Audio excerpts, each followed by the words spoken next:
What's up, Neon Nation? Welcome back to a new Cyberpunk 2077 explained/lore video on futuristic drugs of Night City.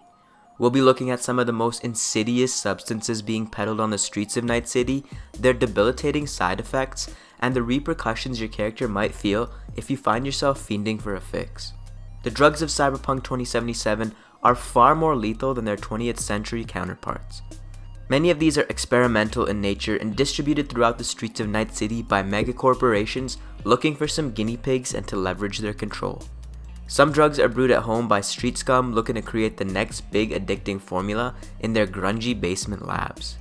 Others are military-grade combat drugs meticulously crafted in their chemical compositions by corporations looking to zombify their employees into becoming bloodthirsty killing machines. Most of the drugs in the Cyberpunk universe are highly addictive by nature, and with these addictive properties comes the promise of monetary gain.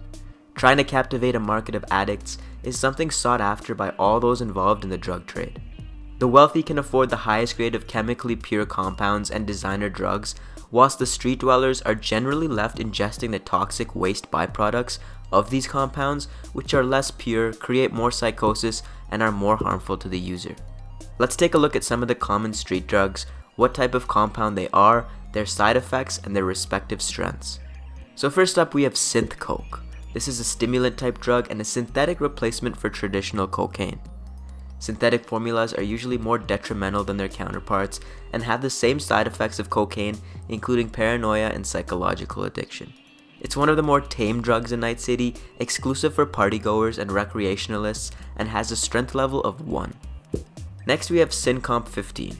This broad-spectrum poison antidote is used to treat nerve and biotoxins. Its side effects are ironically slower reflexes, but if used right ends up treating a potentially fatal systemic poison. It has a strength value of 3. Next we have STIM, which also carries a strength value of 3. STIM increases endurance, allowing the user to stay alert for longer periods of time. It's Cyberpunk 2077's answer to modern-day coffee or energy drinks. Its side effects include mental delusions. Next we have Speed Heal, which we actually see in the gameplay demo. Speed Heal is, as you can imagine, in the healing class of drugs and is designed to enhance the natural healing process. Next we have one of my favorite drugs, simply named Boost. If you remember the movie Limitless and NZT48, you essentially get a good grasp on what Boost does.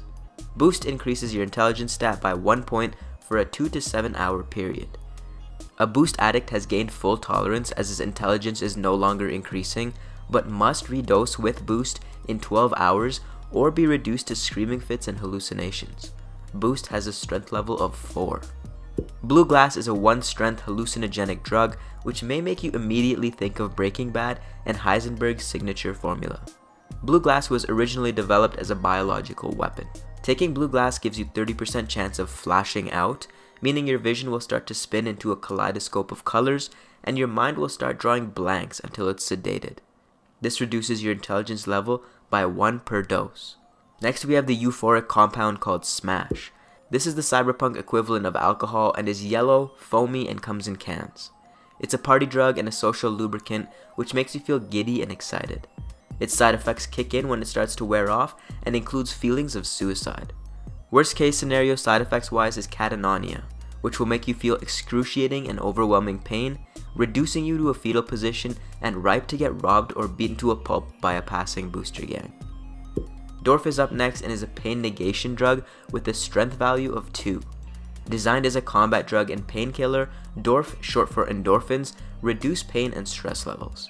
Each time you use Dorph, however, your nervous system takes a hit and you lose 1 point of reflexes permanently. Black Lace is another pain negation drug, slightly stronger than Dorph. At a strength level of 3, Black Lace gives you a sense of euphoria, adrenal rush, and makes you impervious to pain. You are also heavily resistant to stun and shocking effects. Lace users become killing machines, exactly what military designers were looking for when developing the drug. Side effects are similar to cyberpsychosis.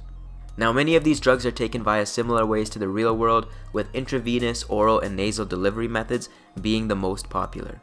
We also do see an air hypodermic needle in the gameplay demo, which is used in administering Night City's illicit drugs. In the tabletop game, the GM could also make their own drugs and concoctions, so maybe in 2077 we'll be able to have a chemistry lab and experiment with the creation of these drugs. Finally, we have some additional side effects you may come to have in your experiences with some of the chemical vices of Night City. This includes tremors, sterility, psychotic rage, irrational fear, and forming various cancers. That's it for this explained video. Check the playlist for more Cyberpunk 2077 and 2020 lore explanations, and for everything Cyberpunk 2077, subscribe to the arcade.